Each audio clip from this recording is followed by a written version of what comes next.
Thank you so much.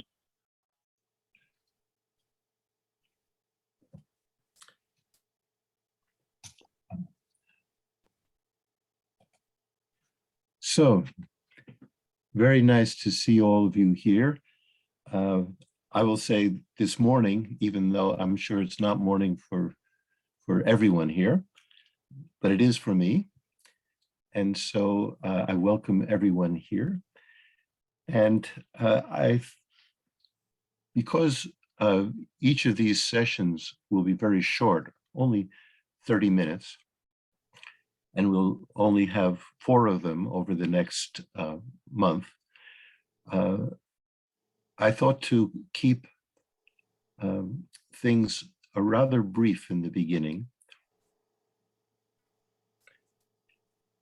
And so for the motivation, I simply will recite the 4 lines of the refuge and bodhicitta prayer that I'm sure everyone is already familiar with. My preferred version of reciting this prayer is to recite instead of reciting the whole thing 3 times, is to just recite the last verse 3 times. And then that gives us time to try to generate this compassionate bodhicitta motivation before we actually begin.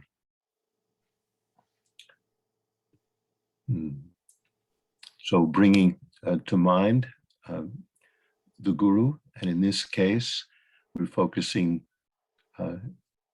on His Holiness the Dalai Lama as inseparable from the Buddhas.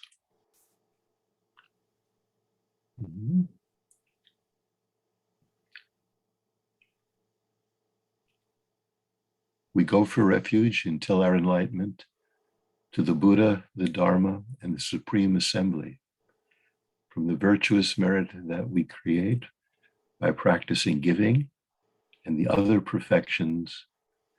May we attain the state of a Buddha in order to benefit all sentient beings. May we attain the state of a Buddha in order to benefit all sentient beings. May we attain the state of a Buddha in order to benefit all sentient beings.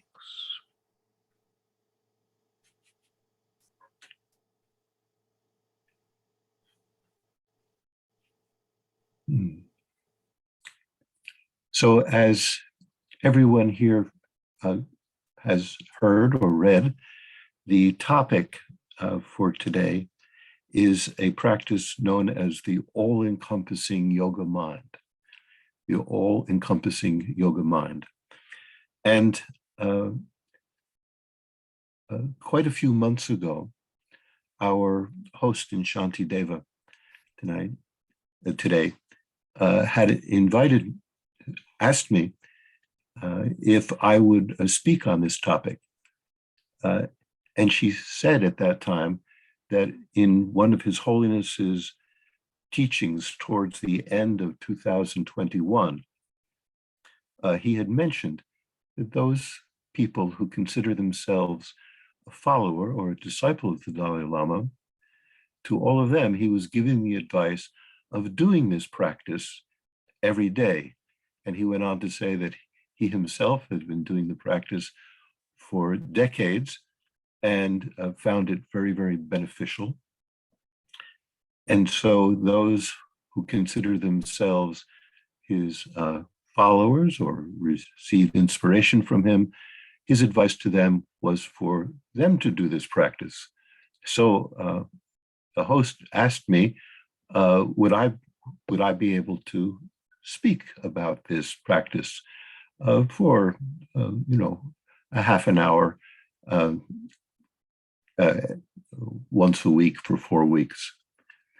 And I said, well, I'd be happy to do it if I could, but I've never heard of this practice. And it was true. I hadn't heard that term, the all-encompassing yoga mind, up to that point, just a few months ago. So I was directed to a website in which the Dalai Lama is actually giving that advice to do that practice. And later you will see that we have a YouTube video, the address of which will be given to you, in which you can hear and watch the Dalai Lama as he's giving that advice. So I listened to it, and and the amount of teaching in that on the actual yoga practice was, as you'll see, very brief, very concise, but at the same time very inspiring, because His Holiness is meditating during it as well. And then I realized that even though I had never heard the name All-encompassing Yoga Mind, what it refers to is something that had struck a chord in me many, many, many years ago when I first heard it. And subsequently, at different tantric empowerments, this yoga mind meditation is presented. For those of you who are familiar with the process, before one enters the mandala of the tantric deity, there is a preparation to be done, an attitude to be generated, and the visualization of that attitude is exactly the visualization that goes with this practice. And maybe at this point, you can put on the first image, if that's available.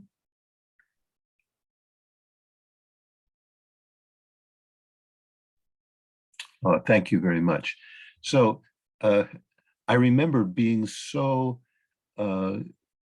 motivated by this very, very simple image of a moon disk surmounted by an upright vajra, that I made I had an artist friend of mine make a depiction of that in a small ivory disc, and I presented it to the person who soon became my wife after that.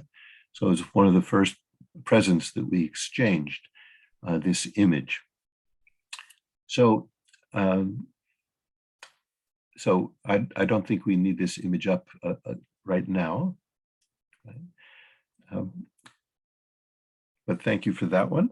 And I'm sure we'll have a chance to return to it. But the image that made the strongest impression to me for all the years that I have been involved with Buddhism is that of His Holiness the Dalai Lama. Because for me, as for so many people, he, along with my other root gurus, such as the beloved Lama Yeshe, Kepche Zolpo Rinpoche, Geshe Ngawang Darge, and others, really manifest the essential aspects of the practice. So we have an image of His Holiness. I'm sure you all know what he looks like, but this following image is something that has always appealed to me very strongly. So I think that can be put up now. Yes. Now, of course, there's hundreds or thousands of images of the Dalai Lama.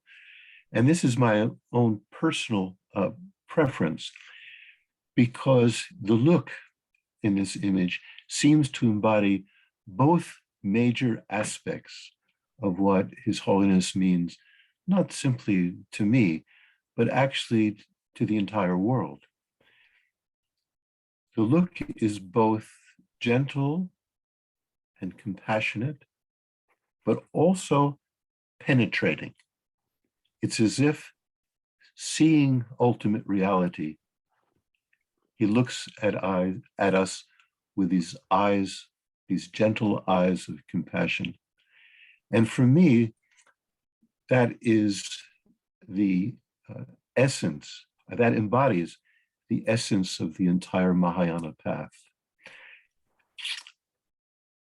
And there's, of course, very good reason that he should look like this, because he is regarded by Tibetans and by an ever-expanding number of people around the world as the very embodiment of the Buddha of compassion, Avalokiteshvara, or Chenresi, of whom we also have an image.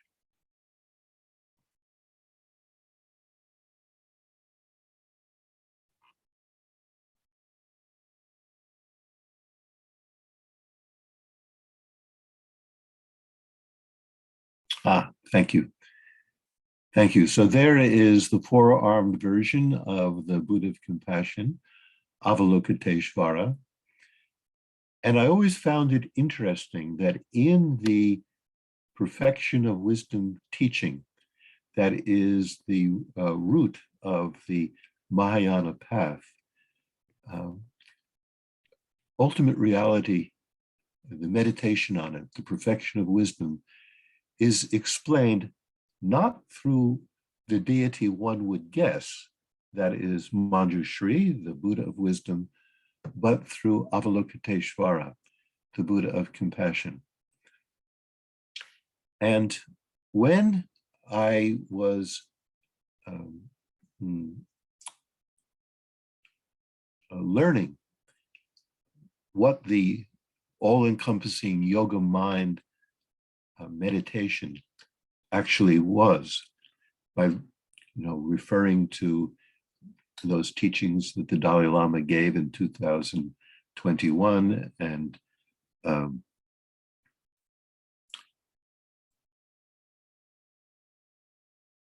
I realized that the essential quality of that practice is also reflected in the mantra of Chenresi. Probably, I would imagine that this is the mantra that is most recited by Buddhists around the world. And we have an image of that mantra as well.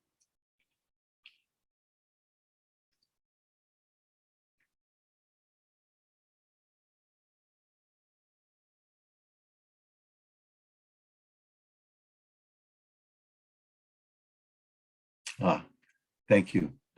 So I'm sure everyone here is very familiar with this mantra, Om Mani Padme Hum, Om Mani Padme Hum. And His Holiness the Dalai Lama, on a number of occasions, gave teachings on the actual meaning of this mantra. It has often been said that this mantra, this 6-syllable mantra, embodies all of the 84,000 teachings of the Buddha. And on a number of occasions, the Dalai Lama has given an interpretation explaining the essential meaning. That a YouTube video of the Dalai Lama giving a short explanation of it is also going to be made available. You'll have the address or the website for that when this session ends. You'll all have it so you can watch it yourself. But I wanted to say a few words about that to begin with. You'll notice in the mantra, 2 of the words have actual literal meaning. That's not true for the first and last syllable, the Om and the Hum. Instead, Om, in this case, represents our body, speech, and mind, and Hum represents the purification and the unification of our body, speech, and mind.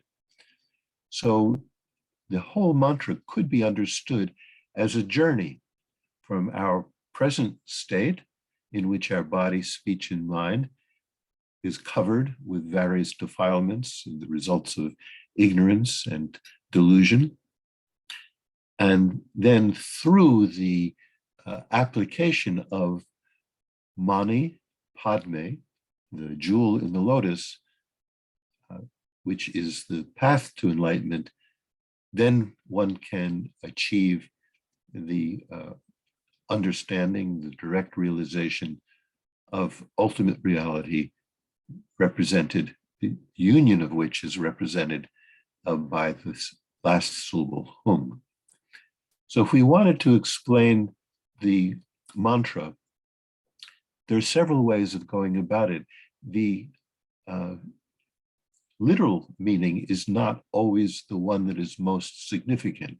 I've heard it said that the real meaning of this mantra, Om Mani Padme Hum, is the vibration it creates, the vibration of compassion itself. So the meaning is just the compassionate mind, which, having understood how unsatisfactory it is for ourselves individually to experiencing suffering and dissatisfaction, and compassionately extending that out to other beings. May all beings be happy. So that could be a non-literal translation of this mantra, may all beings be happy. But if we actually go to the literal meaning of Mani and Padme, jewel in the lotus, then it becomes a little bit more precise. So Mani, meaning jewel, is referring to a wish-fulfilling jewel. In Indian mythology, this kind of jewel is the object of the search of great heroes and heroines who discover it, and then when they bring it back, the possession of this jewel fulfills all their wishes. So in this respect, the jewel, the Mani, is a power symbol. It symbolizes spiritual power and ability. And this then stands for this altruistic intention, the compassionate motivation that we refer to as the precious bodhicitta, or the compassionate bodhicitta, that intention to achieve full awakening, the fulfillment of our highest and deepest potential in order to be of maximum benefit to others.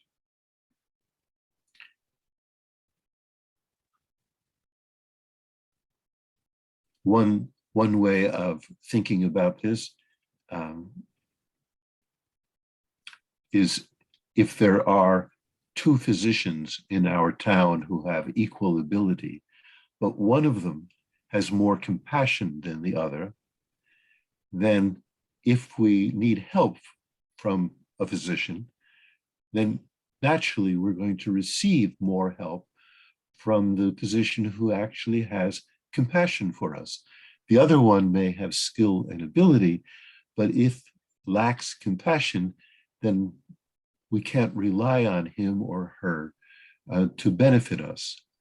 So this jewel, this wish-fulfilling jewel, is the compassion which fulfills the wishes of all beings. And this Mani, this jewel, is understood as together with Padme, the lotus.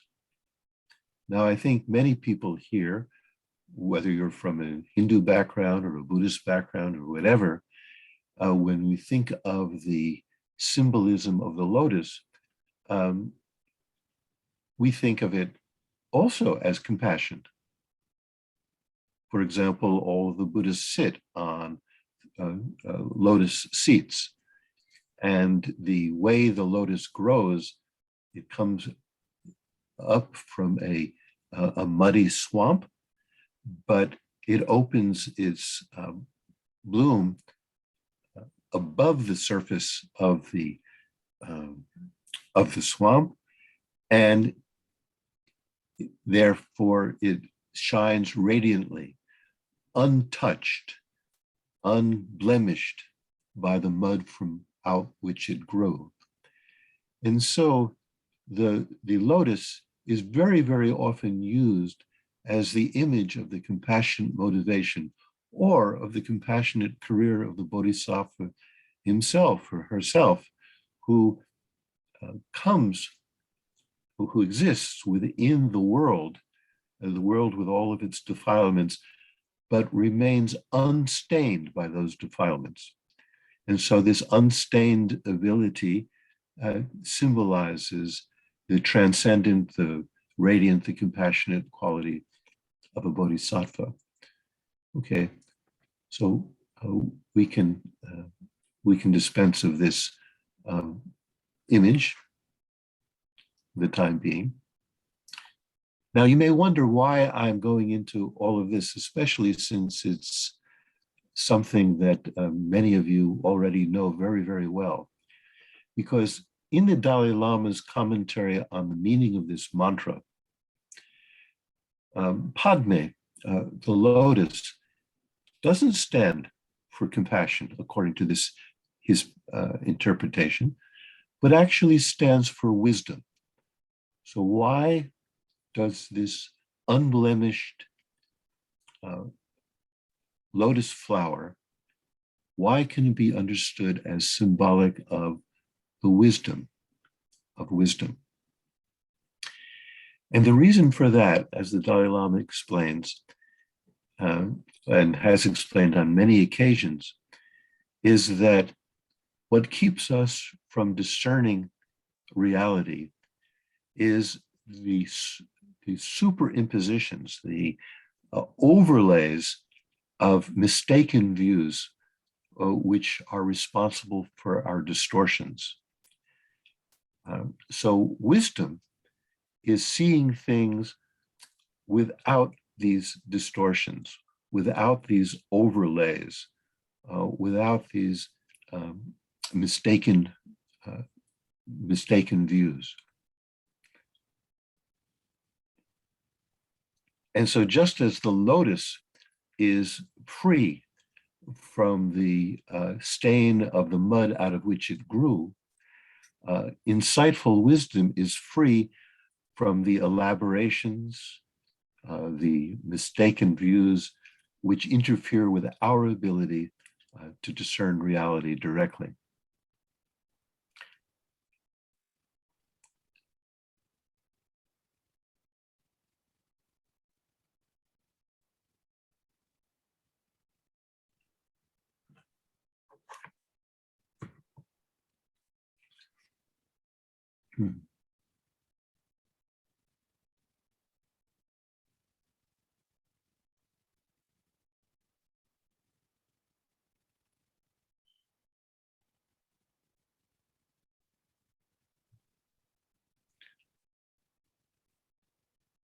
So in the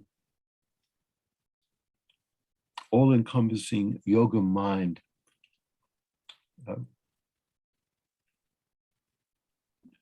explanation,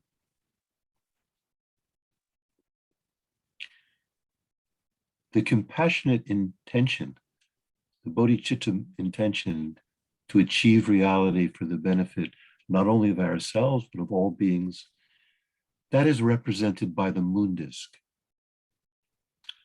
And so the meditation, which is presented very briefly by His Holiness the Dalai Lama in the YouTube video that you will have access to, that compassionate bodhicitta motivation is visualized in one's own heart as a moon disk.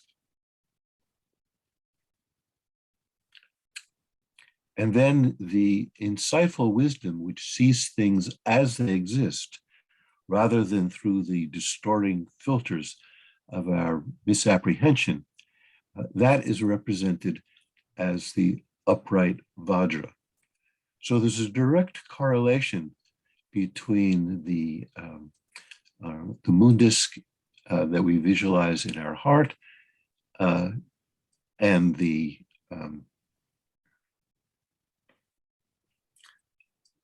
mani of the Om Mani Padme Hum mantra, and a direct connection between the upright vajra in this yoga mind meditation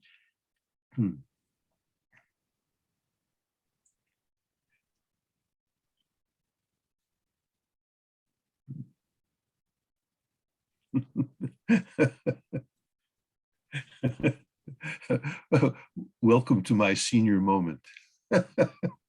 In fact, I have a feeling that this entire presentation is a senior moment.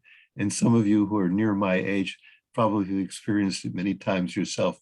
You have an idea in mind, but when it comes to expressing, it evaporates. So basically, both ways of presenting this path to enlightenment, whether we use the Om Mani Padme Hum path or what's represented in the yoga mind of the moon and the moon disk and the upright vajra.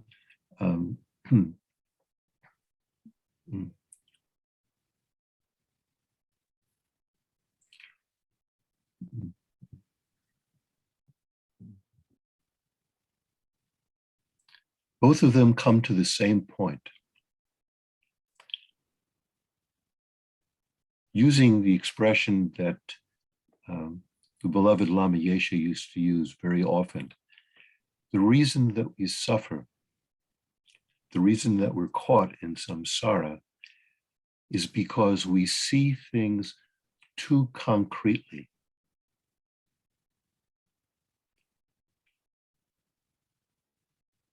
And nothing that we see exists in as concrete, or to use a technical term, self-existent, intrinsically existent way that they appear to our minds at present.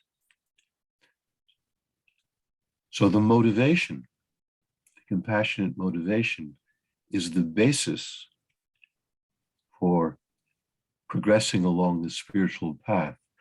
But what allows us to actually achieve this realization, this direct realization of the ultimate view of reality, is by being able to dissolve the concrete view that we have of things. And we don't have this concrete view because we're bad people or because we're stupid, but because for countless lifetimes, we've been building up the habit of seeing things that way. And now everything that appears to us appears in this concrete, self-existent way, a mistaken view of reality. And so now, as we approach the end of this introductory talk,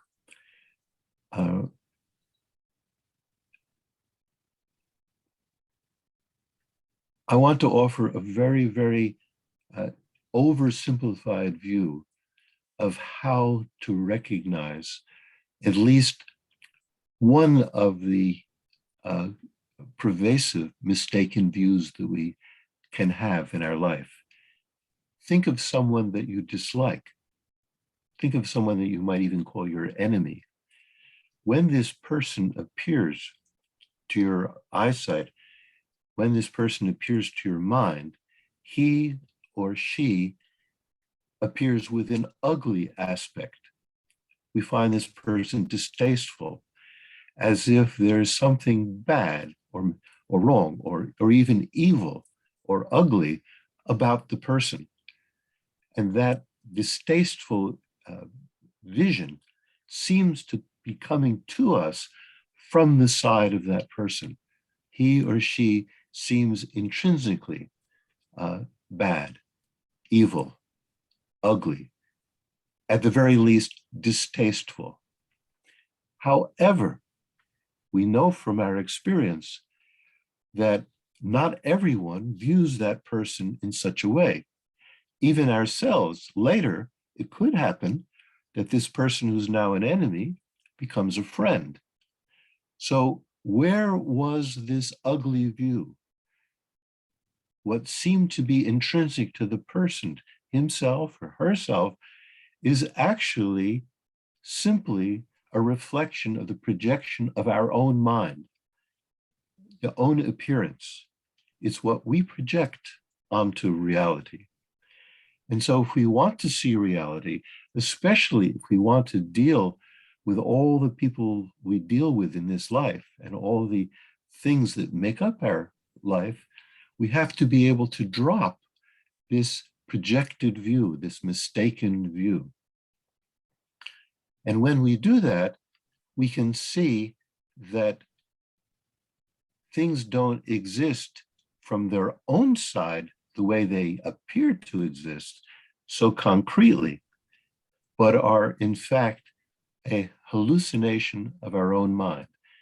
And the teachings on the perfection of wisdom, as embodied in the Heart Sutra, the Diamond Sutra, and in the All-encompassing Yoga Mind presentation, are ways of divesting ourselves or dissolving those mistaken views. Okay. Jon, sorry to interrupt, but giving you the time reminder, it's actually 10 now. So Yes. we Yes. can go over a little. Well, no, we don't have to go over anymore because that was my wrap up. Okay, perfect. And so for those of you who don't mind being interrupted by my senior moments every once in a while, I'll be back again next week. And in the meantime, you will see the reference to the YouTube videos, which will go over some of the material, not by me speaking about it, but by His Holiness the Dalai Lama giving teaching on that. Okay.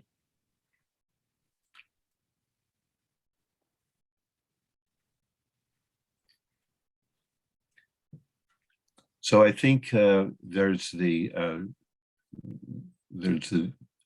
view of those where those YouTube videos can be found, right? Okay. Okay. So that's all from me for now. I hope to see all of you who are brave enough to come back next week. I would love to see you at that time. And thank you, everyone, for taking time to come here. I know you're coming from different parts of the world, and I appreciate it. Thank you very Jon, much. thank you so much for a beautiful session, and we'll see everyone on the 23rd next Saturday. And Jon, we all have senior moments. We don't have to be seniors to have senior moments. They do come more frequently when we actually are seniors, though, I must say. Bye, everyone. Thank you.